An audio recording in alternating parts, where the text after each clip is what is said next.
I was probably about 7 or 8 years old. And I've always loved the Daleks. I'm a big Dalek fan. I think it's doubtful.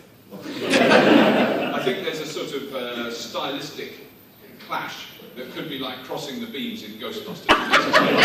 You just can't do that. You know, so I think, like Bob, I think some of the earlier ones were my favourite. In fact, my son, who's 13, he thinks the earlier ones, the black and white Cybermen, are much more frightening than the later ones, you know, the sort of Patrick Troughton era.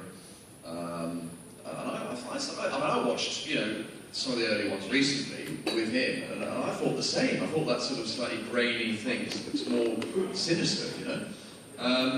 So yeah, I'm a big fan of the older Doctor Who's, the new ones. I think I said the other night in Nottingham, I think it was quite clear that I wasn't really a fan of them. you made that clear. I did make that The audience knew, they weren't in any doubt. But a crossover you talk about, so I tell you what, to have some of that budget. Yeah. We have the budget. Whatever that please, yeah. Like a drop of a hat. Yeah. But, I don't know, question for Doug, that interesting question to answer you get from Doug, I'm sure, but I can't see it. I think the question to ask Doug is if the Red Dwarf and Doctor Who budgets were combined and then split 50-50, would you be happy? Yes. Okay, we just go to the front here. My question's for Rob. Throughout Red Dwarf, you've played many other characters aside from Crichton, like Bongo and the Data Doctor. Which has been your favourite and why? I think that, to be honest, the Data Doctor, there's not a lot of TV work I've done that I can watch. But I can watch Red Dwarf. I've watched it with my kids in the past, and I enjoy it because I enjoy watching everybody else's performance. And the one performance I've ever done where I'm not with a rubber head on, which I don't mind watching that so much because it's not me, but it's the Data Doctor. I think the Data Doctor is awesome, and I want that wig. I want to wear it all the time. I just want to be the Data Doctor. I love the Data Doctor. Well, I would never have said that, Bob. I love Big Bongo. Big Bongo got very excited when Ace walked in. Well, most people do. Okay, still on the centre from here. There's a lady up there whose glasses on Whose who's arm has desperate. actually gone blue from that. Next. This one's for Robert. In Gunmen of the Apocalypse, what was your impression of Mr. Lister riding a horse? Oh, as in, yes. Well, it was a special day when we were on the horses in the western wilds of Kent. But they were wonderful horses. They were stunt horses. They were proper stunt horses that can ride along flat out and then roll over. You know, so they look like they're falling over and being shot. And they would do that. And the guy, it was French, wasn't he? The trainer. And he could just sort of go, and the horse would just fall. Really, really well trained, really lovely ponies. And they're quite small. I mean, Robert and Danny were good horsemen. No, I think that's we Compared to Craig and myself. Yeah, Craig, I was busy obviously concentrating on staying on the horse myself, you know. When we did that charge down the Laredo, the High Street. Laredo High Street. And Danny was sort of pretty in close proximity. We were just going into it, and of course I was going, Christ, we're moving, where's the clutch? You were moving pretty fast for me, you can't ride a horse here. And suddenly Danny went, yee-ah! This thing took off. And Danny thought, you know, I was thinking, you know, unfortunately our horse whisperer, French chap, but he brought, as Robert said, brilliantly brought all the horses to almost sort of, I don't know what you call it, drugged them. Sort of just with a look, you know, and the horses just sort of stopped and calmed down. And but thanks, Dan. Yeah. Well, no, because I remember Craig hitting his with his hat to see if that worked. It worked. And of course, they were all trained so well. We were on foot, and they just responded instantly. So if one started running, they thought that was action. All right, let's do that. They were really amazing. The bit I loved was when the guy explained to us, because when the 4 gunmen of the apocalypse came up to me as the drunk sheriff, and they were going to shoot guns, which were very loud. I mean, they were firing blanks, but they were. And he said, don't worry, the horses are completely used to that. They do it all the time. So they all came up. And these were actors who weren't that cool on horses. I mean, I think one of them in particular hadn't ridden a lot. And they sort of went, you know, whatever the lines were, obviously I remembered perfectly on the day. But and they fired the first shot, all 4 horses just went absolute game shit. Well, to be fair to all the actors, they still kept acting. They did. Yes, they You know, did. so I'm good on a horse. You know, Yeah. they thought they were going to get chucked off, but I'm good. I'm going to look good on a horse. But they were. So yeah, that was interesting. I did go. I haven't ridden. The first time I rode a horse since Gunmen the Apocalypse was about 3 years ago with my daughter on a fun ride. I rode a 3.5-ton horse called no, not 3.5. He's over a ton. He weighs over a ton. He's a Shire horse, like they charged to Agincourt. Well, he's big. He's a big fella. He's called Brian.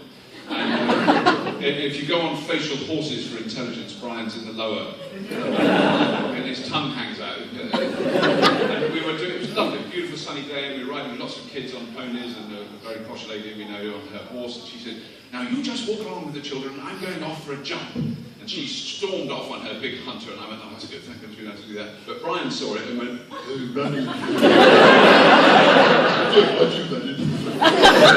And there was this amazing sound. I mean, I was, not to be rude, but there was stuff coming out there. It was terrifying. And I have ridden a lot, but not for many years. And Brian just kept running towards a jump. I managed to steer him away from the jump by putting my heel on his neck and just like, jump. But what I could hear was, which was a ton of horse running across the field, but in the background there was lots of little girls on very small ponies keeping up. So I basically aimed him into a hedge, thinking that will stop him. He ran straight through the hedge. He smashed the hedge to matchwood. And then luckily there was a very steep hill with streets. And then he stopped. It was lovely. I had probably the worst date in my life. I'd asked this lady out, where we worked at Spitting Image in Birmingham. I'd asked her out on a date, and she was a horsey girl.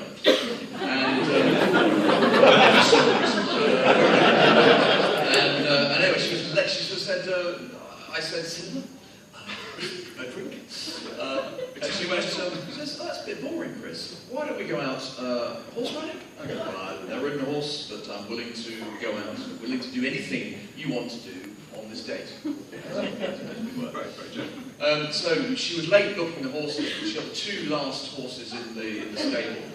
One was a slightly mad, I'm not all here. And the other one was a cart horse that you had to sort of push a bit. Are you alive? Anyway, I got the cart horse and she got the mad horse. And yeah, then it gets scary. Because she started to sort of go out. So I know a few, lanes across the main road. Let's go over there. So she went off on this horse, which was jumping and jittering and very, very fidgety. You can see why no one wanted it. Off she went, and of course my guy, sort of a bit like Robert's horse, sort of went, oh, I'll follow that one. Started to go. And then just as they're crossing the road, this Volkswagen Beetle, I remember the car. Volkswagen Beetle, one of those 2-into-1 rather loud exhausts, with a couple of white boys from Birmingham. Stop doing the accent. Anyway, went round the corner, and racket, absolute racket. Of course, her horse went absolutely mad, and of course chucked her off, and then ran back to the stables. And she was on the ground, concussed. I was sitting on the cart horse, going, how do I get off? And eventually, my horse just sort of followed the other horse back, and I was sort of going like that.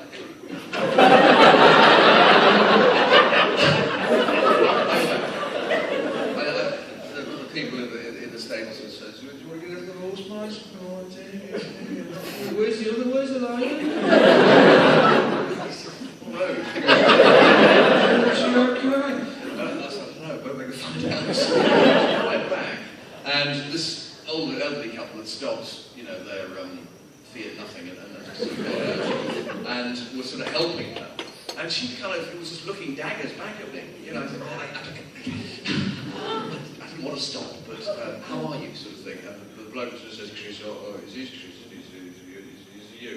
Is said, actually, I think we're going to phone up the local hospital, get her into hospital because you're not in a good shape, not in good shape, she's a good lady. So anyway, she was in A&E for the rest of the day. This is true.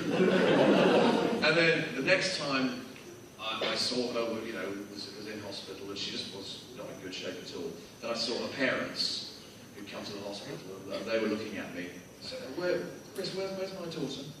All right, I think she's recovering, So I hardly knew her, of course. And then the next time I saw her was about 3 weeks later in Central TV Cafe, and she walked past and said, "Hi, Chris." And I said, "Are you all right now?" She went, I might have permanent brain damage." And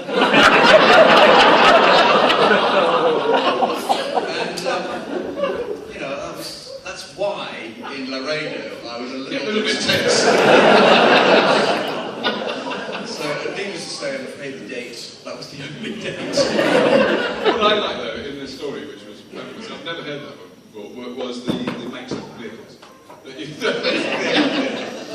Well, of the horse, no idea, but it was a beautiful 1963 VW. That's everything about that is absolutely the truth. Beware of, dates with people who want to do something you don't really want to do. Anyway, last question one. Yep, Another question. yep.